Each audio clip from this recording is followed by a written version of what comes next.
ముగిసిన గుంటూరు నగరపాలక సంస్థ స్టాండింగ్ కమిటీ ఎన్నికలు. ఈ సందర్భంగా ఓటు హక్కు 100% వినియోగించుకున్న 56 మంది కార్పొరేటర్ల అభ్యర్థుల సమక్షంలో బ్యాలెట్ బాక్స్కు సీలు వేసిన అధికారులు. అభ్యర్థుల సమక్షంలో ఓట్ల లెక్కింపు అనంతరం ఫలితాలు ప్రకటన చేస్తామని స్టాండింగ్ కమిటీ ఎన్నికల అధికారి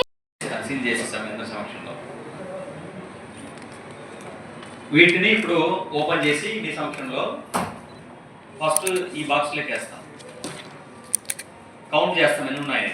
మన లెక్క ప్రకారం 56 పడి ఉండాలి. ఇందులో ఎన్ని ఉన్నాయో చెక్ చేసుకుంటాం. అంటే బ్యాలెట్ పేపర్ అకౌంట్ అంట. ఎన్ని అయితే మనం ఇచ్చామో అన్ని దీంట్లో ఉండాలి.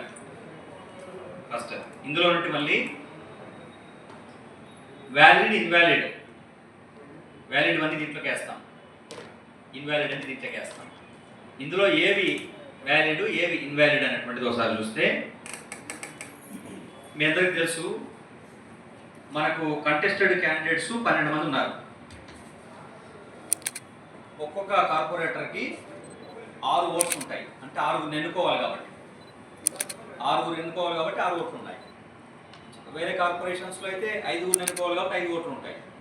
విజయవాడ కార్పొరేషన్లో 10 మందిని ఎన్నుకోవాలి కాబట్టి 10 ఓట్లు ఉంటాయి. ఎంతమందిని ఎన్నుకోవాలో అంటే స్టాండింగ్ కమిటీ స్ట్రెంగ్త్ ఎంత ఉంటుందో అన్ని ఓట్స్ ఉంటాయి. మనకి ఇక్కడ 6 స్టాండింగ్ కమిటీ సభ్యులు కాబట్టి 6 ఓట్లు వేయాలి. 6 కంటే ఎక్కువ వేస్తే మాత్రం 6 క్యాండిడేట్స్ కంటే ఎక్కువ మందికి ఓటు వేసి ఉంటే ఆ బ్యాలెట్ పేపర్ చెల్లుబాటు కాదు. అట్లాగే బ్యాలెట్ పేపర్లో ఇచ్చిన ఎక్స్ మార్క్ కాకుండా వేరే రకంగా పెన్నుతో టిక్ పెట్టడము, పేరు రాయడము ఇట్లా ఉంటే కూడా చెల్లుబాటు కాదు. ఎవరికి ఓటు వేయకుండా ఖాళీ పేపర్ వేస్తే కూడా అది ఇన్వాలిడ్ ఓటే. అట్లాగే నకిలీ బ్యాలెట్ ఏదైనా బయట నుండి తెచ్చేసి ఉంటే కూడా అది కూడా చెల్లుబాటు కాదు. ఓకే, 6 ఓట్స్ వేసి ఉండాలి, 6 మందికి వేసి ఉండాలి, లేదా అంతకంటే తక్కువ కూడా వేసుకోవచ్చు, చెల్లుబాటు అవుతుంది. ఓకే.